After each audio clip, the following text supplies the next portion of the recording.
यह चैनल केवल मनोरंजन के लिए है। हम किसी भी तरह के अंधश्रद्धा को बढ़ावा नहीं देते। ब्रह्मा राक्षस पार्ट 4 को इतना सारा लाइक्स और कमेंट्स करने के लिए धन्यवाद, लेकिन अभी तक वीडियो पर 10,000 लाइक्स पूरा नहीं हुआ है। अगर आप चाहते हो कि ब्रह्मा राक्षस का आखिरी भाग से जल्द आए तो वीडियो को ज्यादा से ज्यादा शेयर करो और लाइक करो, ताकि हम आपके लिए नया एपिसोड आपके लिए जल्दी लेकर आए। और अभी तक सिर्फ 14 लोगों ने चैनल को सब्सक्राइब किया है, बाकी 86 लोग सिर्फ वीडियो देखते हैं लेकिन सब्सक्राइब नहीं करते। तो जल्द से जल्द चैनल को सब्सक्राइब करें और दोस्तों के साथ शेयर करें। धन्यवाद। कौन था बेटा माँ, मुझे नौकरी मिल गई और बड़ी ही अच्छी फॉर्म में कल से बुलाया है। उन्होंने भगवान का लाख लाख शुक्र है। दूसरे दिन अमित उस लॉ फर्म में चला गया। फर्म वाकई में बहुत बड़ी थी। देश के सबसे कामयाब लॉ फर्म्स में उसका नाम लिया जाता था। अमित एक सीधा साधा मेहनती लड़का था, पढ़ाई में तेज और काम में लगन रखने वाला। उसे यह नौकरी मिलने से मानो उसकी सालों की तपस्या का फल उसे मिला था। अमित पहले दिन ही खुशी खुशी अपने काम पर लग गया। Good evening sir. Good evening. कैसा रहा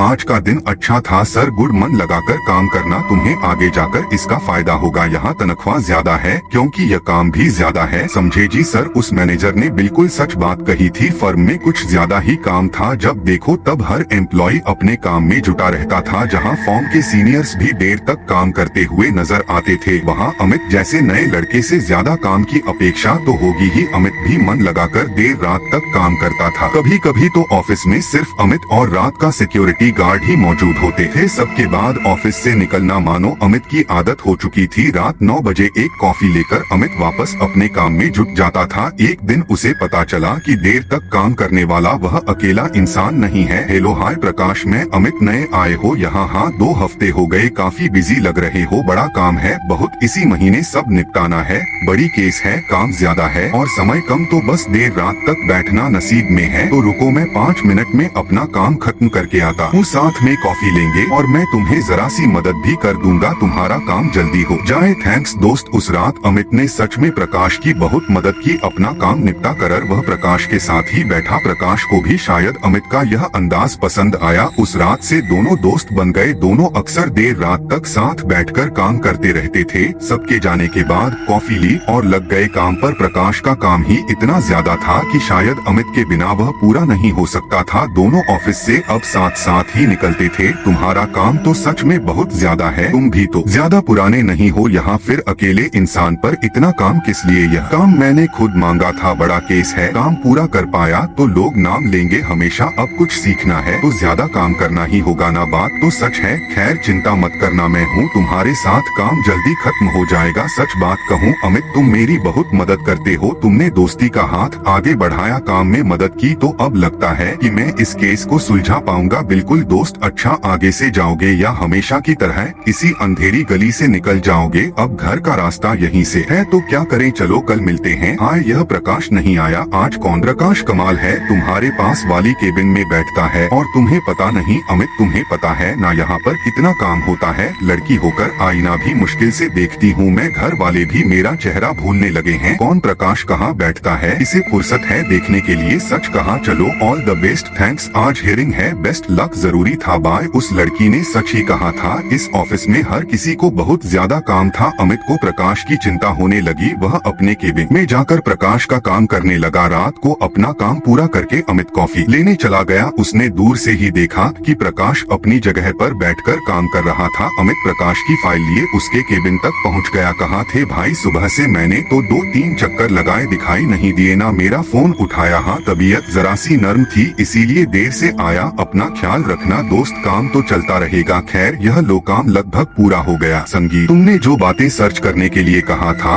वह बड़ी मेहनत से मिली। सच अमित मिला तुम्हें वह सब? हाँ दोस्त, मुश्किल से। लेकिन दोस्त यह केस किसके खिलाफ है? काफी बड़ी पार्टी लगती है। का पूरा हो जाने दो, सब बताऊंगा। ऊपर के लोगों ने यह सब बताने से मना किया है। चलो कोई बात नहीं, मिलते हैं बाद में। यह कहना गलत नहीं होगा कि अमित के कारण ही शायद प्रकाश का काम आज पूरा हो पाया था। दोनों हमेशा की तरह घर जा रहे थे लेकिन प्रकाश आज जरा सा गुमसुम था। क्या बात है आज चुप हो? काम पूरा तो हुआ ना? तबीयत जरा सी बिगड़ गई है, शायद थकान होगी। इतने दिनों की ख्याल रखना दोस्त, काम है काम रहेगा, जीना भी तो है ना। लेकिन बस यह काम बन जाए, जिंदगी अगले जन्म जी लेंगे। क्या कहा? सुनो, कल मैं शायद नहीं आ पाऊंगा। ऑफिस में बहुत ज्यादा थका हूँ और मानो जैसे बदन टूट रहा है। कल यह फाइल कोर्ट में ले जाओगे? पिटीशन डालना है? जरूर दोस्त, क्यों नहीं, लेकिन ख्याल रहे किसी को पता ना चले कि मैंने तुमसे कहा है यह काम करने। चिंता मत करो, काम हो जाएगा। चलो मैं चलता हूँ। और शुक्रिया दोस्त, तुम ना होते तो यह काम समय रहते पूरा ना हो पाता। फर्ज था दोस्त मेरा, चलता हूँ। अमित ने दूसरे दिन कोर्ट में पिटीशन दाखिल करा दी। वो ऑफिस पहुँच गया। प्रकाश अपनी जगह पर नहीं था, वो अपने काम में लग गया। अचानक कोई और एक मैनेजर तेजी से चलता हुआ अमित के पास आ गया। तुम्हें बड़े साहब ने इसी वक्त केबिन में बुलाया है। Good afternoon sir, you are fine. Amit इसी वक्त फॉर्म से निकल जाओ। लेकिन क्या हुआ मिस्टर वालिया, क्या हुआ? फॉर्म के फाउंडर पर ही पिटीशन दाखिल करोगे और फिर भी हम तुम्हें काम पर रखें? सर मैंने फॉर्म के खिलाफ कोई पिटीशन दाखिल नहीं की। चुप रहो, यह पढ़ो। सर यह पिटीशन मैंने नहीं, प्रकाश सक्सेना ने दी थी। मैं नहीं जानता था कि यह फॉर्म के खिलाफ है। प्रकाश सना, पागल हो या हमें पागल बना रहे हो? मुर्दे कब से तुम्हारे हाथों पिटीशन डालने लगे? निकल जाओ, निकल जाओ। इसी वक्त अमित कुछ समझ नहीं पा रहा था। उसकी आंखों में आंसू थे। वह बिना कुछ कहे केबिन से निकल गया। अपना बैग उठाकर अमित सिक्योरिटी के पास से गुजरने लगा। साहब आपको कब से बोलना चाहता था लेकिन कभी कह नहीं पाया। पता नहीं आप देर रात तक किससे बातें करते थे? मैं भी डरता था साहब। मैंने अभी सुना सब कुछ ऑफिस में। ऐसा कहते हैं कि सिंघानिया साहब के काले राज प्रकाश जान चुका था, इसीलिए सिंघानिया साहब ने ही उसे मरवाया। लेकिन ख्याल रहे किसी को पता ना चले कि मैंने तुमसे कहा है यह काम करने